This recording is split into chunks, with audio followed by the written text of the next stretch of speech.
What's going on, everybody? Jolt here from the TokenMinorities, and I am one of your most recent college graduates, but because of that, well, due to the graduation activities, I did miss my upload last week, so I do apologize for that. But basically what you missed was CPC round 5, or round 4 rather, against Crobat for the win.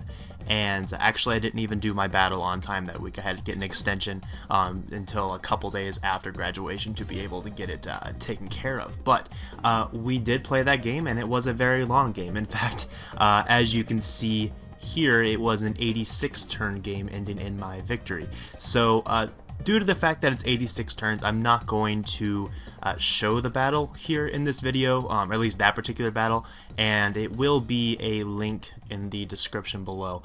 If you really want to watch 86 turns just to see Ursaring get a mini sweep at the end, feel free, but basically, long story short, Ursaring's matchup against his team was very good because his team was relatively fat, because he had things like Cresselia, Jellicent, Mega Audino, Avalugg, Altaria, all things that really can't take out Ursaring in one hit or cannot outspeed Guts Ursaring. So basically Guts Ursaring just kind of went in, but just to give an overview of what his team is so you have something to work with before watching that battle if you choose to do so, his team was Excadrill, Keldeo, Entei, Cresselia, Rotom, Jellicent, Mega Audino, Liepard, Avalugg, and Altaria. So yeah, basically Ursaring bait, and really the rest of my team matched up pretty well against him overall. Megalodios, of course, was very strong, and Infernape was very strong.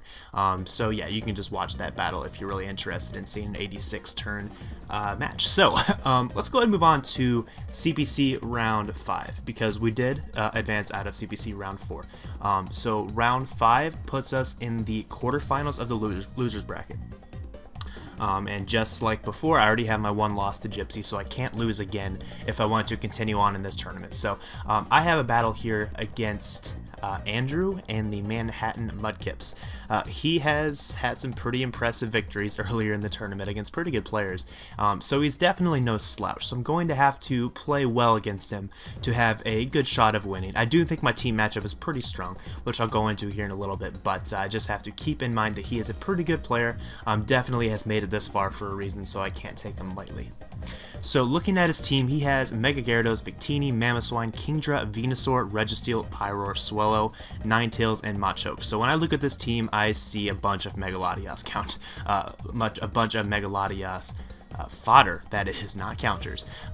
And with that in mind, Megalodios is obviously coming this week, and it's going to put in a lot of work, mainly because Megalodios is my best answer to Victini, although my Lodic does actually do a very good job of it as well. Really, my team is structured very well for Victini, which is something that most teams cannot say, so that's definitely pretty fortunate on my end. Mega Gyarados is always a threat, because at +1 it's able to do really a lot of work to anything on my team, especially considering I'm more of a bulky build, and the Mold Breaker ability on Mega Gyarados allows it to essentially bypass Unaware and Clefable. So Mecha Gyarados is a big threat. I need to basically make sure that he is not able to set up freely on anything, and if there's something that I really cannot deny setup with, then I'll have to damage it heavily on the Dragon Dance turn to make sure that it's in range of priority from my other mons. So Mega Gyarados and Victini, pretty big threats, obviously, because there is OU picks, but Mamoswine and Kingdra also they're okay threats. Mamoswine's alright, just because it is able to pack a pretty hard punch with its good dual stab in Ice Ground.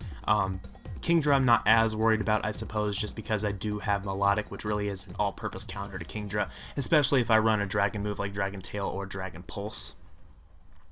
He also has the Sun option with Venusaur and Ninetales, so if he brings Venusaur under the Sun with a Life Orb, it is actually able to do a lot of damage to most of my team, including Clefable, as Clefable otherwise has a good matchup, but Venusaur generally is able to shut down Clefable pretty well, especially if it's an offensive variant, as a Life Orb boosted Sludge Bomb is still going to do a ton to Clefable, even if I already have a +1 from a Calm Mind. So Venusaur is a pretty big threat, especially if he runs like Hidden Power Fire for Bronzong, as Bronzong is no doubt going to have to be a Levitate variant this week to help deal with Mamoswine, because I don't have true counters to Mamoswine otherwise. So that's kind of the general thought here, looking at his overall roster. Let's go ahead and hop over to the team real quick.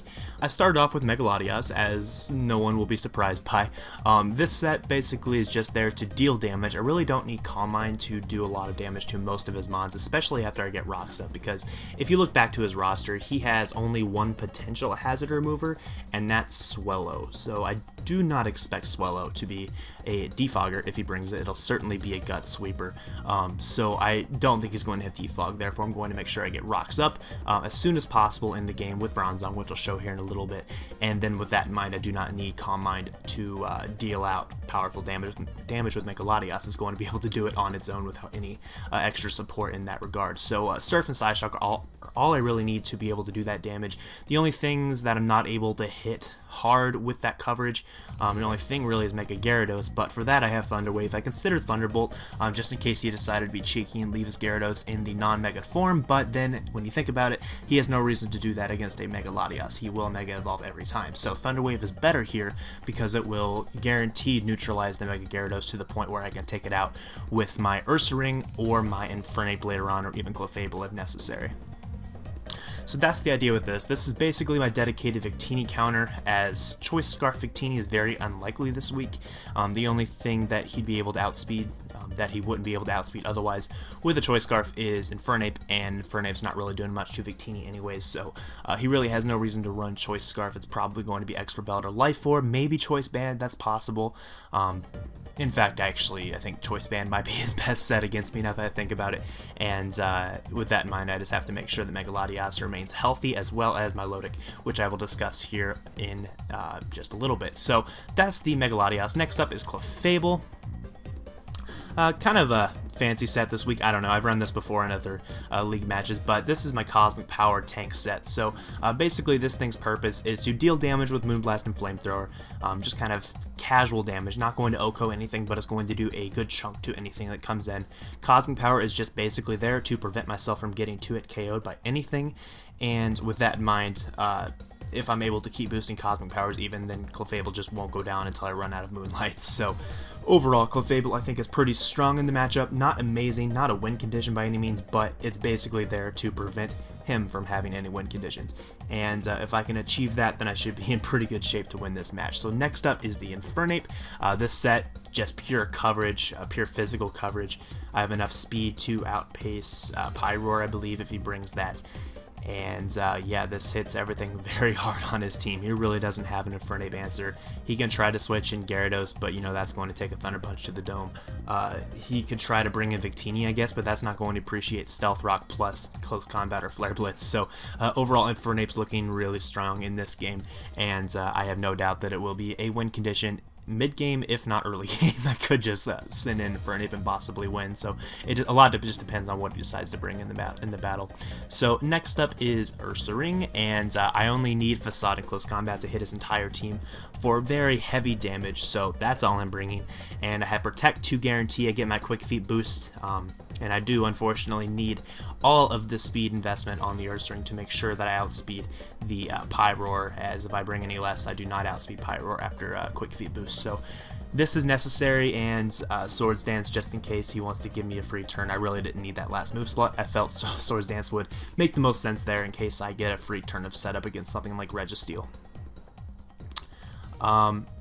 So yeah, let's go ahead and move on to the next mon. That is the Bronzong on a Colbur Berry with Stealth Rock, Gyro Ball, Earthquake, and Explosion.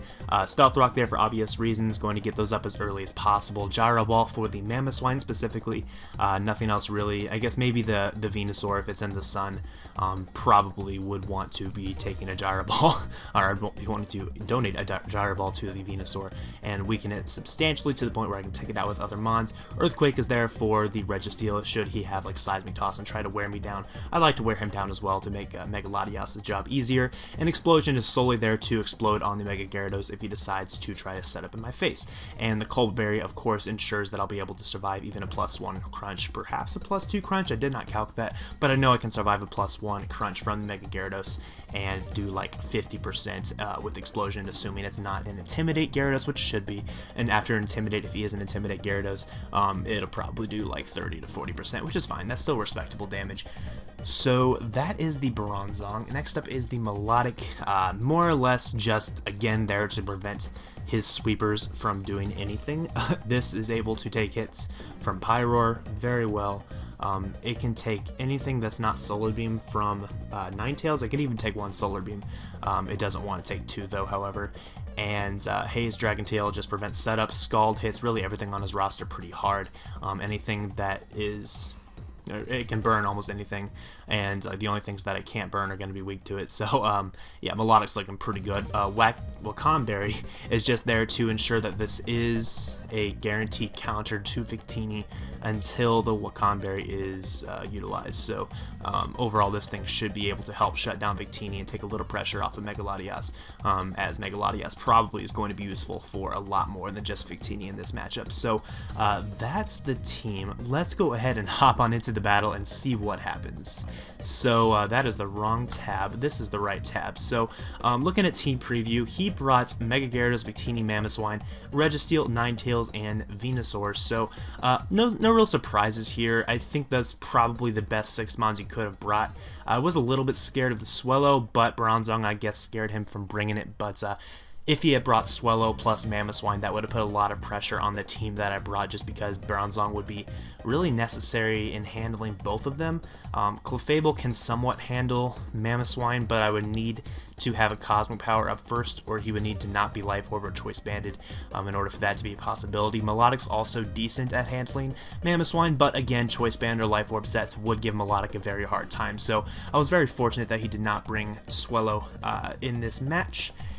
And otherwise, I just need to make sure to keep Mega Gyarados from getting out of hand. Victini should be well handled as long as I get rocks up as soon as possible.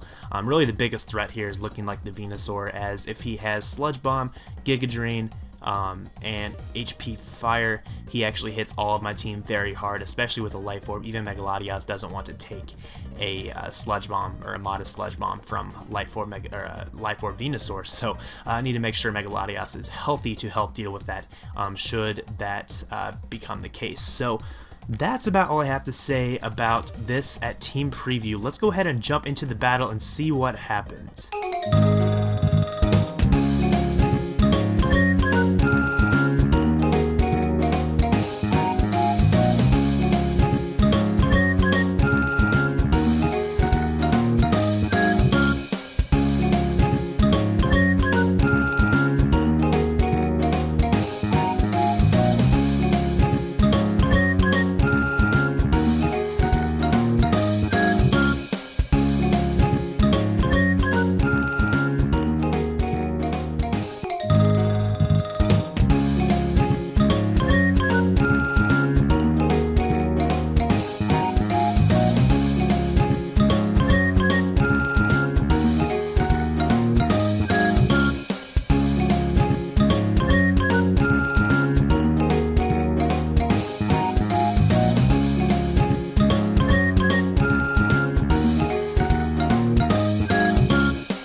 Yeah, that happened, and I was not too pleased with that outcome. As you can see, I believe I counted 11 instances of hacks, might be 10, might have miscounted, but regardless, it was a lot of instances of hacks against me, and that very well could have been the end of my run in this tournament. However, my opponent here is a real bro, and he actually offered a rematch after that, and I was surprised to see that be the case, but he did offer it and I did accept.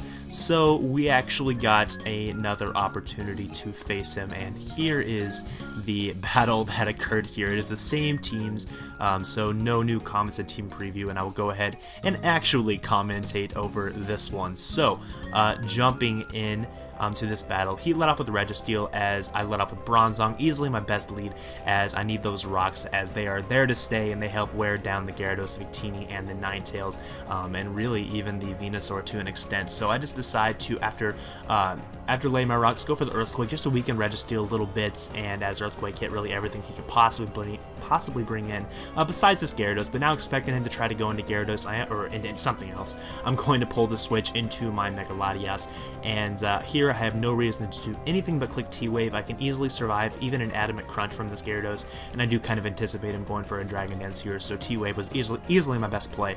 And now, predicting the Crunch, I'm going to go into Clefable. Yes, I know, unaware it is blocked by Mold Breaker, but this was still my best play because Clefable was by no means a win condition in this game. And if I'm able to get off a Moonblast, then, I mean, I can easily take out Gyarados with anything else on my team. But I get a little bit of justice here in the hacks department, and he gets fully paralyzed, and I'm able to actually take out the Mega Gyarados with the Clefable. So we are off to a nice 6-5 advantage, as now he'll go into his Registeel, which in my opinion, it probably should have gone Victini instead, assuming Victini could take me out from this range. But he goes Registeel and just tries to paralyze me, and I'm having none of that. So I'm going straight back into Bronzong, and I'm just going to fire off an Earthquake now, I believe, because nothing on his team can take an Earthquake better than neutrally. So I'm going to do a bunch of damage to the Mamoswine, and fittingly, due to my Culpa Berry, this is my Mamoswine counter. I don't care if he goes for knockoff here. Instead, he goes for the Paraflinch option, tries to use Icicle Crash on me, and I just take him out with a Gyro Ball. So that's a nice change compared to what happened there in that last battle with the multiple instances of flinching in a row. So now, knowing that Mega Latias is a very safe switch into the Ninetales, I'm just going to do so. He gets a crit, which is fine. It still does negligible damage to Mega Latias. The thing is so stupid bulky, I can't believe it. But he makes a nice play and goes for the Will-O-Wisp here. So he's going to have some nice residual damage going against the Mega Latias, which really is his only hope, apparently, for taking this thing down. He really just does not have much left at all, considering both the Mamoswine and the Mega Gyarados are now gone. So I am just going to weaken down the Ninetales with the Psyshock and then try to get a little bit of health back with my Mega Latias. But he is set on leaving this Ninetales in, which is a play that I really disagree with, because I think he needs to save this to try to win the game with Venusaur.